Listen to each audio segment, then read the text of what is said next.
De onde vens, viajor triste e cansado? Venho da terra estéril da ilusão, que trazes a miséria do pecado, de alma sofrida e morto coração. A quem me dera bênção da esperança, quem me dera consolo a desventura, mas a fé generosa, humilde e mansa, deu-lhe o braço e falou-lhe com doçura. Venha ao Mestre que ampara os pobrezinhos, que esclarece e consola os sofredores, pois com o mundo uma flor tem 1000 espinhos, mas com Jesus um espinho tem 1000 flores. Carmen Senira, no livro Parnaso de Além Túmulo, pelas mãos abençoadas de Francisco Cândido Xavier. Boa noite a todos. Boa noite. Que o Mestre Jesus envolva todos os corações, espíritos e nos permita permanecer em absoluta paz. É uma alegria enorme estarmos retornando à cidade de Macaé, de forma muito especial ao Grupo Espírita Pedro, para, por meio da Tribuna Espírita, contribuir com a divulgação da Boa Nova. Trazemos o abraço amigo da cidade de Magé,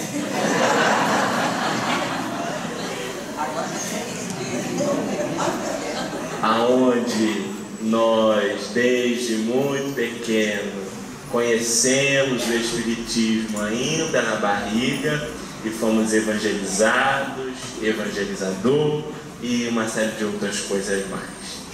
E trazemos também o abraço fraterno, caloroso do Conselho Espírita do Estado do Rio de Janeiro, da nossa federativa, em que ocupamos a diretoria executiva na condição de diretor da área de educação espírita. Trazemos aqui o abraço da diretoria executiva da federativa e de toda a equipe da área de educação espírita, desejando aproveitar na condição de diretor esses instantes iniciais para convidá-los para estar conosco no 5º Congresso Espírita do Estado do Rio de Janeiro, a ser realizado nos dias 12, 13 e 14 de outubro deste ano, homenageando o 6º centenário da obra A Gênese, com a participação de Haroldo, Alberto Almeida, Rossandro, Sueli Calda Schubert e muitos outros companheiros que estarão lá, compartilhando o conhecimento espírita que possuem, contribuindo com as nossas reflexões e com a mudança de perspectiva do ambiente espiritual do nosso Estado, num instante de transição. Então será muito bom vê-los por lá. Podem acessar o site do CERJ. Eu deixei umas filipetas, tá lá na recepção. Quem tiver interesse de saber qual é o site, quem vai estar lá, como se inscrever, é só acessar, só pegar a filipeta ali e acessar o site do CERJ. Não tem desculpa para ir, porque a inscrição do Congresso está igual o caso de Bahia, dá para parcelar sem juros. Então, ninguém... Ai meu Deus, eu estou vendo gente da Baixada aqui mesmo, eu estou com problema na visão. Ah, tá, né? Meu Deus do céu. Ué, gente, estão passeando, né? Ah, tá certo, então tá bom. Sejam bem-vindos aí à Baixada Fluminense, né? Queridos, a gente está com muita alegria participando dessa que é talvez a mais antiga das Semanas Espíritas do Movimento Espírita do Brasil, não é mesmo, Toninha? Pela primeira vez. Já tinham tentado antes e a gente não tinha conseguido chegar. Mas esse ano foi possível, ao ensejo então de estarmos conversando sobre a carta de Paulo aos Romanos. Estivemos refletindo durante a tarde um pouco mais profundamente acerca do momento histórico e cultural em que a carta de Paulo aos Romanos é escrita. Ao ensejo da nossa conversa na tarde de hoje, fizemos registrar que essa é, sem dúvida, a mais importante de todas as epístolas do apóstolo Paulo e também a mais longa. Diferente de todas as demais em que o apóstolo do Cristo, escrevendo às comunidades evangélicas, busca estabelecer alguma orientação a fim de que as comunidades consigam superar os conflitos em que estiverem vivenciando, nesta, Paulo faz diferente. Ao falar para o Império Romano, para talvez a época, a capital do mundo, o apóstolo vai resumir o Evangelho do Cristo, estabelecendo-o como único meio para alcançar a justificação, para alcançar a elevação moral e espiritual. E assim faz por entender que o resumo da mensagem de Jesus deveria ser conhecido a posteriori, e tal qual a mensagem espírita surge à sua época na Cidade da Luz para dar lugar à sua grande propagação, o faz Paulo quando escreve aos Romanos. Esta carta tem a sua importância registrada em toda a história da humanidade, de forma que os teólogos que a estudam e as demais afirmam que, sem sombra de dúvida, ela, em verdade, é um grande tratado teológico. A sua importância assume relevos e contornos surpreendentes ao ser responsável pela fundamentação da reforma protestante realizada por Martim Lutero. E também, dizem alguns, foi a leitura da carta de Paulo aos Romanos que converteu Santo Agostinho, fazendo-se tornar também apóstolo do Evangelho. Contudo, nossa reflexão na noite de hoje, de forma específica, visa a análise dos temas vida e morte, no sentido de nos fazer entender que aquele que vive a experiência física unicamente para a carne está inclinado à morte. E de outro modo não poderia ser, já que, segundo todo o conhecimento científico conquistado pelo homem até os dias atuais, a destinação de toda a composição física, orgânica, que nos faz nos movimentar hoje, é a morte. De modo que, muitas vezes, de forma incoerente, espíritas ocupam a tribuna espírita para dizer que a morte não existe, contrariando, contudo, o conhecimento registrado pelo codificador na introdução da obra primeira, o Livro dos Espíritos, quando Kardec, estudando o fenômeno da morte, vai estabelecer que, em verdade, em existindo, ela é unicamente a destruição do corpo físico. Assevera Paulo, ao ensejo dessas reflexões, que aquele que se dedica exclusivamente à vida da carne está guardando todos os seus esforços para algo que perece, para algo que perde a vida. Mas aquele, contudo, que vive para o Espírito, terá vida e paz. Vida, porque estamos nos falando da permanência do Espírito ao ensejo da continuidade da vida, pela imortalidade da alma. Paz, porque na busca pelo cultivo de hábitos que alimentem a vida verdadeira, a vida do Espírito, é bem mais fácil alcançar o equilíbrio interno. Haja vista que os Espíritos sinalizam a Kardec em O Livro dos Espíritos que as leis de Deus estão grafadas na nossa consciência. De sorte que aqueles que esforçam para a cumpri-la alcançarão paz consigo mesmo, tranquilidade na sua existência, equilíbrio nas suas ações.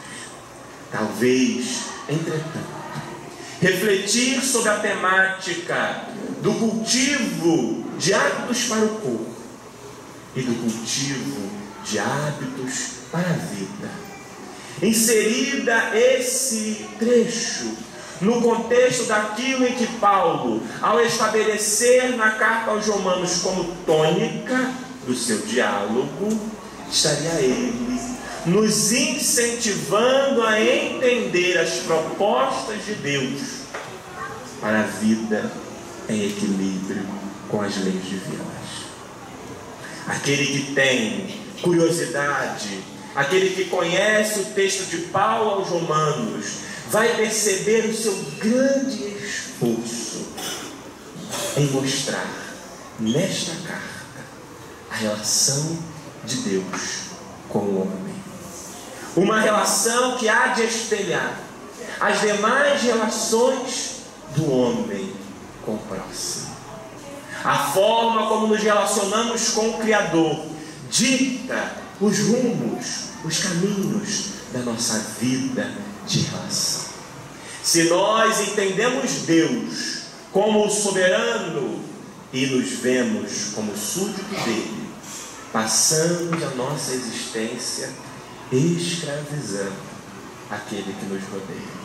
Se nós entendemos que Deus é um dispensador de sofrimento e que somos vítimas dos seus atos, passamos a vida inteira nos vitimizando diante das dores e dos sofrimentos.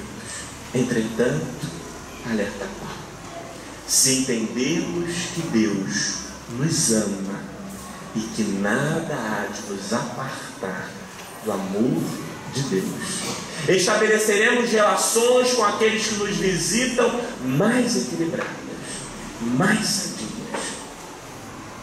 Ao ensejo dessas reflexões, do grande objetivo de Paulo na carta aos Romanos de resumir o Evangelho de Jesus, alçamos o nosso pensamento ao diálogo do Cristo, quando no Evangelho de Mateus, capítulo 22, versículo 34 a 39, Jesus é questionado: Senhor, qual o maior de todos os mandamentos? A ensejo da pergunta, o Cristo vai oferecer como resumo aquilo que em verdade deriva da reunião de 613 mandamentos que continham a Torá, o Pentateuco mosaico. Gênesis, Levítico, Números, Deuteronômio. Ao estudar o conjunto do Pentateuco mosaico, os judeus haviam reunido 613 mandamentos que o homem judeu deveria cumprir, executar, para alcançar a vida eterna, para alcançar a vida de um homem justo. 248 mandamentos eram preceitos positivos. Faça isso, faça aquilo, faça aquilo outro, aquilo outro. E tinha correlação com o número de órgãos que eles achavam que tinham corpo humano. Então nós tínhamos que fazer aquela quantidade, 248 preceitos positivos, para agradecer 248 vezes a Deus por cada um dos nossos órgãos. E 365 eram preceitos negativos, obrigações de não fazer, que tinha correlação com o número de dias do ano, a fim de lembrar o judeu de que deveria não fazer determinadas ações todos os dias do ano.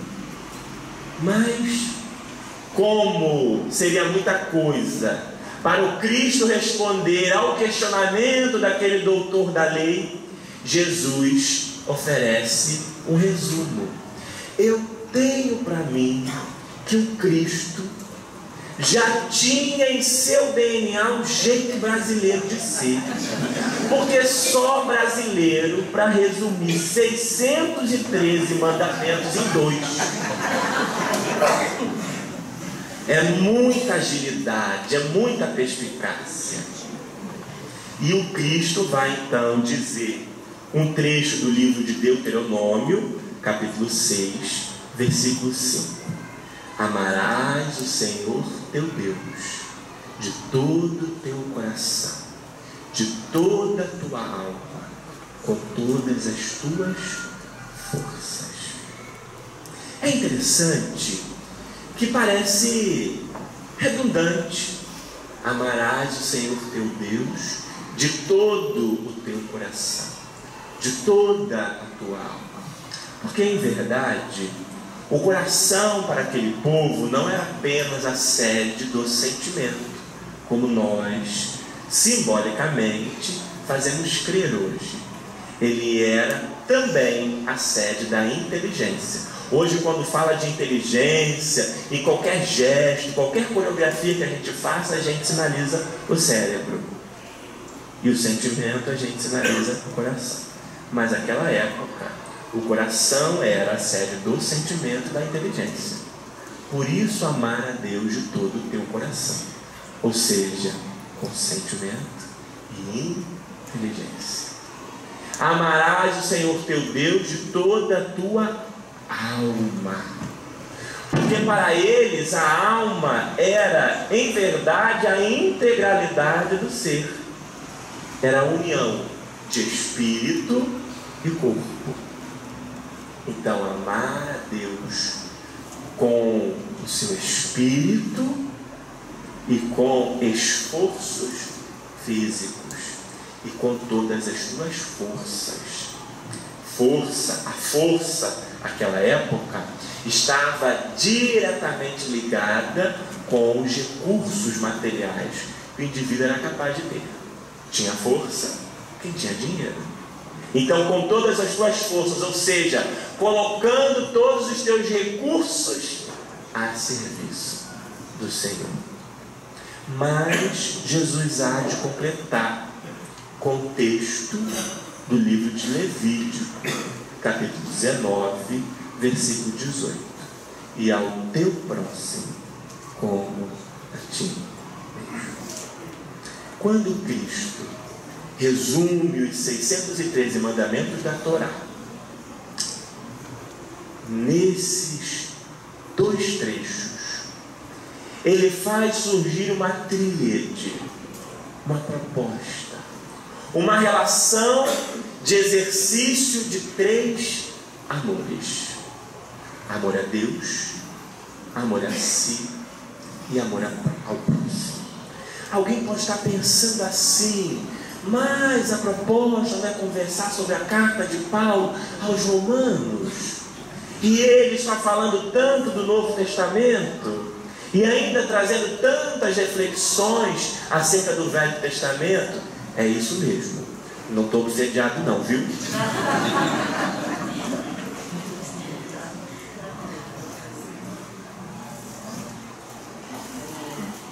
A reza da casa é forte. Quando eu entrei na porta, meus obsessores ficaram tudo lá de fora e não conseguiram entrar. Mas é o que Paulo propõe na sua carta aos Romanos, e que todos os teólogos afirmam: o resumo do Evangelho de Jesus, sem o qual não há salvação. Entretanto, haverá uma relação mais direta daqui a pouco. O que eu acho interessante é que quando nós vamos estudar a terceira parte do livro dos Espíritos, as leis morais, quando, ao ensejo da abertura da proposta, na questão de número 614, Respondendo a Kardec, os Espíritos dizem que sem o cumprimento dessas leis, nós não alcançaremos a felicidade, ou seja, a vida e a paz. Kardec vai sugerir aos Espíritos, na questão de número 648, a divisão desta lei em 10 leis. Iniciando-se pela lei de adoração, lei de trabalho, lei de reprodução, lei de conservação, lei de destruição, lei de progresso, lei de sociedade, lei de igualdade e lei de justiça, amor e caridade. Quando nós fazemos a leitura dessas leis e os Espíritos, quando Kardec pergunta se podia dividir as leis divinas nessas 10, dizem: alguém já assim fez, se referindo a Moisés, que tinha dividido, organizado os 10 mandamentos. Essa é uma forma didática, dizem os Espíritos, autorizando Kardec a produzir a divisão. Mas quando a gente lança o olhar para essas 10 leis, entendendo que a última é o resumo de todas elas, porque é isso que os Espíritos dizem a Kardec, restando as 9, nós vamos ver claramente uma divisão totalmente correlacionada com a tríade do resumo proposto pelo Cristo: obrigações para com Deus, obrigações para consigo e obrigações para com o próximo. Amarás o Senhor teu Deus, obrigações para com Deus, lei de adoração, lei de trabalho.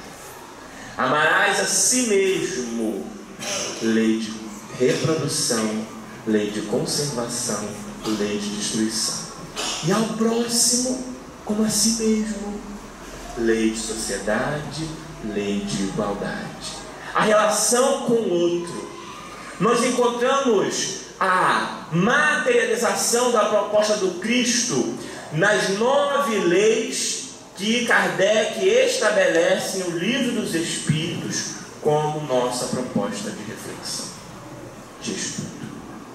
E o mais interessante de tudo isso é que a primeira de todas as leis é a lei de adoração. E quando Paulo inicia a carta aos Romanos, ele o faz estabelecendo a nossa necessidade de relação com Deus. Parece que todos falam a mesma língua, todos organizam a mesma proposta, em torno de nos fazer entender que se nós não conseguirmos desenvolver o amor por Deus, ainda que seja o fazendo através da aproximação com a sua criação, porque é a forma que nós temos mais fácil de materializar a presença divina entre nós. Mas se nós não conseguimos estar em paz na nossa relação com Deus, nós ficamos sem parâmetro para estabelecer a relação de amor conosco e a relação de amor para com o próximo.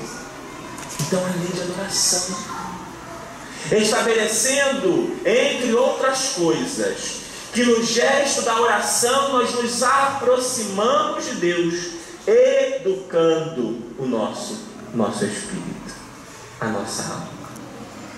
Porque quando estamos orando, nós estamos exteriorizando os nossos sentimentos mais sinceros de transformação moral, de transformação íntima, educando o nosso mundo íntimo. Porque algumas vezes Deus, os Espíritos atendem aos nossos pedidos e a gente agradece, outras vezes não, e a gente silencia. Educa-se. Então a lei de adoração, a relação com Deus, é efetivamente a mais importante a ser restabelecida. Na sequência, vamos ver como complemento dos compromissos para com Deus a lei de trabalho. Não à toa Jesus haveria de dizer: meu Pai trabalha até hoje e eu trabalho também. Trabalhar, tal qual a proposta estabelecida pelos Espíritos a Kardec, o Livro dos Espíritos, toda ocupação útil, é um compromisso para com Deus. porque nós contribuímos com a transformação da sociedade, contribuímos com a chegada de um mundo de regeneração que nós tanto almejamos, desejamos.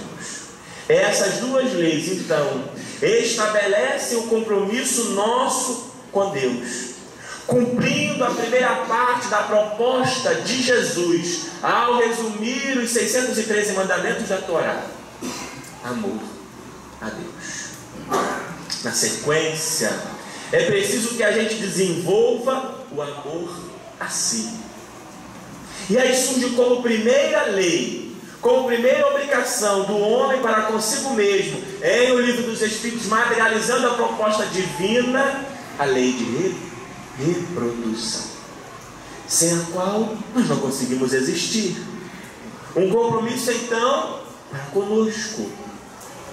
Na sequência, já que existimos, precisamos cuidar-se.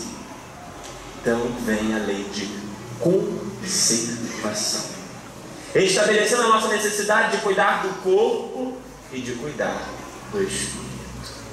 Na sequência, completando a tríade de compromissos obrigacionais nosso para conosco mesmo, encontramos a lei de destruição, cujos espíritos, no capítulo de que trata do assunto, vão nos esclarecer que aquilo em que chamamos de destruição é, na verdade, transformação, mudança de um estado para o outro, regeneração. Entendemos então que ao exercício de compromisso dessas três obrigações, reprodução, existir, conservação, cuidar-se, e regeneração, como compromisso da lei de destruição, regenerar-se, nós estamos cumprindo com o compromisso de amor a si mesmo. Mas a proposta não está finalizada, porque os Espíritos elencam como primeira lei de relação para com o próximo a lei de sociedade. Não à toa, na primeira questão que trata do tema, os Espíritos sinalizam a Kardec que o homem sozinho não conseguiria evoluir, ele se embruteceria. É preciso da relação com o outro, é preciso da relação de convivência, é preciso que se viva as experiências do contato com o outro, para que a gente consiga o nosso processo evolutivo. Ainda como compromisso com o próximo, no exercício de amor ao próximo, vemos Kardec estabelecer a lei de progresso. Já que nós precisamos da relação do outro, essa relação, quando se faz de forma efetiva, equilibrada, há de produzir progresso, há de produzir transformação social. E aí os Espíritos vão nos sinalizando que, entretanto, todos nós fomos criados sob o mesmo princípio, simples e ignorantes, estabelecendo a tríade dos compromissos para com o próximo através da lei de igualdade. Quando os Espíritos, nas reflexões sobre o orgulho e o egoísmo e o Evangelho segundo o Espiritismo, vão nos esclarecer que a única coisa que nos distingue aos olhos de Deus é a soma das virtudes que tivermos conquistado. E aí nós completamos a proposta de Jesus. Nós completamos aquilo que efetivamente propõe Paulo, quando nos convida a ter uma vida segundo o Espírito, para alcançarmos vida e paz. Mas os Espíritos, ao ensejo daquilo que propõe Kardec, vão nos oferecer um resumo de todas as anteriores 9 leis, ao nos convidar às reflexões em torno da lei de justiça, amor e caridade. E de certa forma, em alguns momentos, vamos dizer que essas três são indissociáveis. Não tem como ser justo se não for amoroso. Não tem como ser amoroso se não for justo. Mas o que é interessante de tudo isso é que, quando vamos refletir sobre o amor, a justiça e a caridade, entendendo que são propostas a desempenhar, sem a qual não alcançamos a salvação, no sentido daquilo que propõe o povo judeu, não alcançamos a justificação, porque vocês vão ver no Velho Testamento e no Novo Testamento, diversas vezes a expressão de justiça, de ser justo. Isso tinha uma conotação diferente da que temos hoje.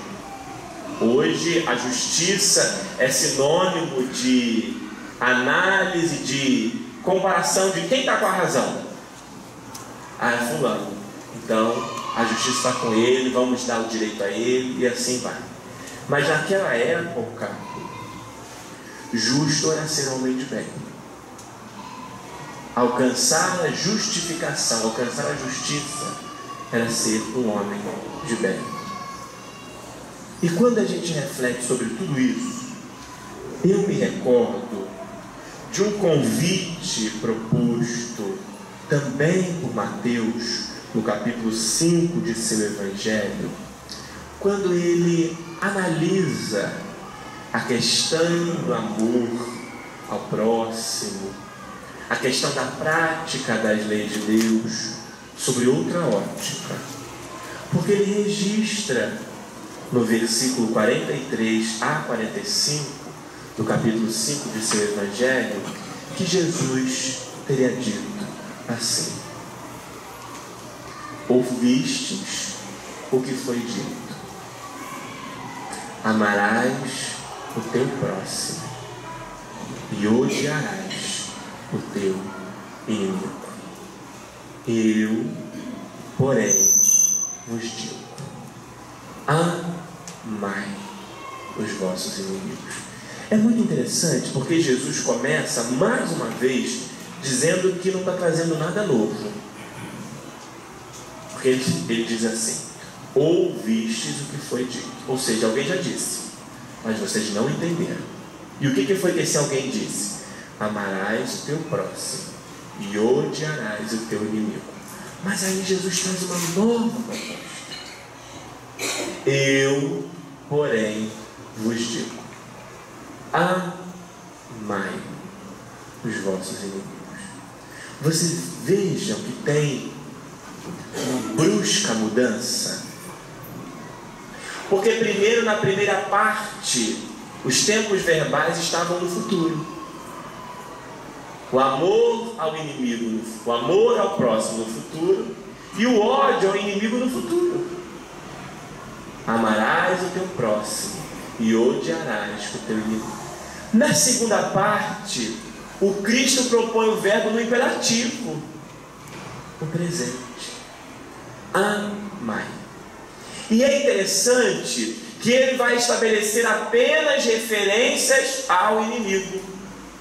Ele não estabelece referências ao próximo, dando a entender que, quanto ao próximo, a primeira parte do mandamento está valendo, ou seja, o amor no futuro. Mas no que tange ao inimigo, o verbo vem para o presente, e o que era ódio transforma-se em amor. Aí a gente fica pensando assim: ué, mas que história é essa? De Jesus dizer que eu tenho que amar o próximo no futuro, mas o inimigo eu tenho que amar hoje, agora, nesse momento. É uma ordem: amar. E aí a gente até refletiu um pouquinho sobre isso hoje à tarde. Porque quem são os nossos inimigos? Quem são aqueles para os quais nós temos relações que nos estabelecem uma certa aversão, a ponto de nos fazer desejar vingança? ódio verdadeiro. Quem são esses? Senão aqueles que conviveram conosco no passado, senão aqueles que foram os nossos amigos do passado, que gozaram da nossa intimidade, senão aqueles que foram os nossos próximos do passado, os nossos amores do passado. Então, quando Cristo propõe o amor ao inimigo no futuro, Ele está a estabelecer um convite permanente ao reestabelecimento das relações com aqueles que um dia nós amamos, mas que no meio do caminho nós nos perdemos. Porque ninguém odeia quem nunca viu. Ninguém desenvolve sentimento de vingança a quem nunca estabeleceu relação de intimidade. Porque o ódio efetivamente surge, geralmente quando estamos na reunião mediúnica e ouvimos o relato dos espíritos que têm ódio por outro. Nós percebemos a narrativa de casos em que um agrediu o outro, um se tornou credor do outro. Então não tem como estabelecer relação de ódio se não tiver antes relação de amizade, de amor, de intimidade. Então por isso que Jesus deixa o amor ao próximo para o futuro, mas ao inimigo é como se ele estivesse nos dizendo assim: você amava tanto a ele, retorna lá, refaz o caminho. Mas aí, na sequência deste convite, o Cristo vai estabelecer o objetivo disso tudo.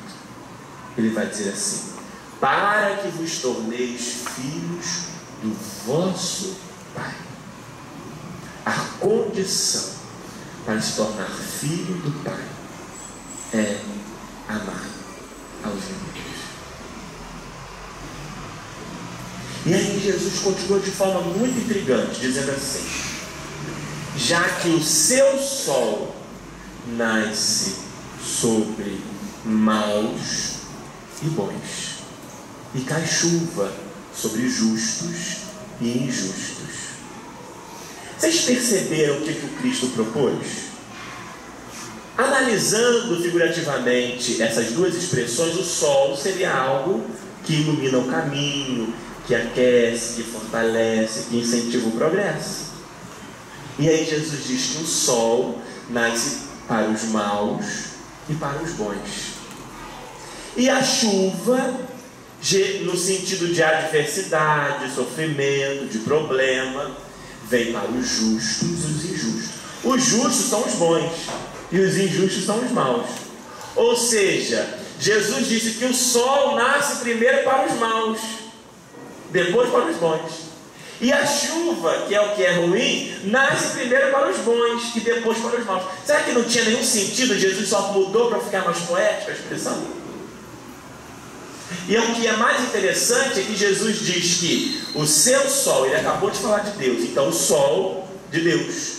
Mas quando fala da chuva, ele não diz a chuva, ele diz e cai chuva. Porque a gente sabe que as adversidades, os problemas, os sofrimentos não são enviados por Deus. Mas, olha, até aí está tudo perfeito, esse negócio de vida e paz. Praticar adoração, praticar trabalho, entender a lei de reprodução, de conservação, de destruição, de sociedade, de progresso, de igualdade. Agora, esse negócio de aceitar que o sol vem primeiro para os maus e que a chuva vem primeiro para os bons é bem difícil. Por que Jesus propõe isso? Aquele que é bom já tem iluminação própria. Não precisa da luz de Deus. Quem é mau precisa que os caminhos sejam iluminados. Por isso Cristo propõe o sol de Deus primeiro para os maus que estão nas trevas, que precisam efetivamente terem o caminho clareado para enxergar novos horizontes, de modo que aquele que é bom já produz a sua própria iluminação. Então o sol, se chegar um pouquinho depois, não vai fazer muita diferença. Ah, tá, bacana. Tá bem, já aceitei então, porque todo mundo aqui deve estar se achando bom, né? Assim como eu.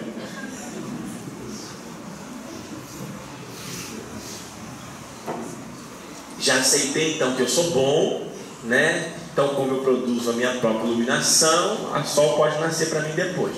Agora, aceitar a chuva vir primeiro para mim é brincadeira, né? Imagina se a chuva vem primeiro para o mal, para o injusto. Porque a pessoa, quando é injusta, quando é má, ela está caída na estrada. Ela está perdida na estrada, sem destino, sem rumo, enlameada. Aí vem mais chuva em cima. Vai conseguir levantar? Não. Aí então a chuva vem primeiro para o bom, para quê? Para servir de exemplo de resiliência. A gente olha a vida de Chico. Chico era um homem justo? Era um homem bom? Entretanto, o corpo físico dele tinha quase todas as patologias clínicas que nós conhecemos. Era a chuva de Chico. Era a chuva de Chico. Para nos fazer servir de exemplo. Porque a gente olha a história daquele homem com o olho sangrando, trabalhando, incansavelmente. A gente pensa, mas se ele conseguiu, por que eu não posso fazer algo?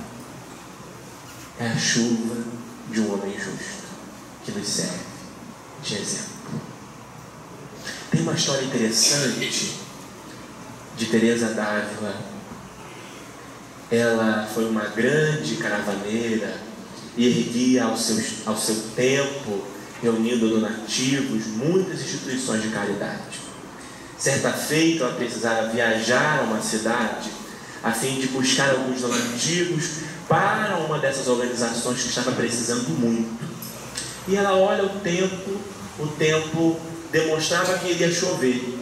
Mas como ela estava indo fazer a obra da caridade, ela começou a orar a Deus, falou: Senhor, segura a chuva, a trajetória do caminho vai ser cansativa, eu vou ter que atravessar o rio, então segura um pouco a chuva, Senhor, para que eu consiga até lá.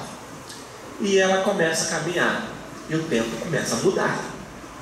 O negócio vai ficando feio, escuro. E Teresa: Senhor, segura a chuva, para eu conseguir chegar lá, eu estou indo fazer caridade, me ajuda.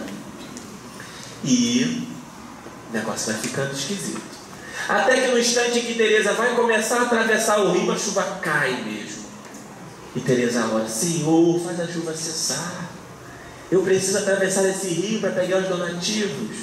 Sem ela perceber e saber muito como, vem o movimento das ondas, das águas, que fazem com que Teresa seja engolida pelas águas.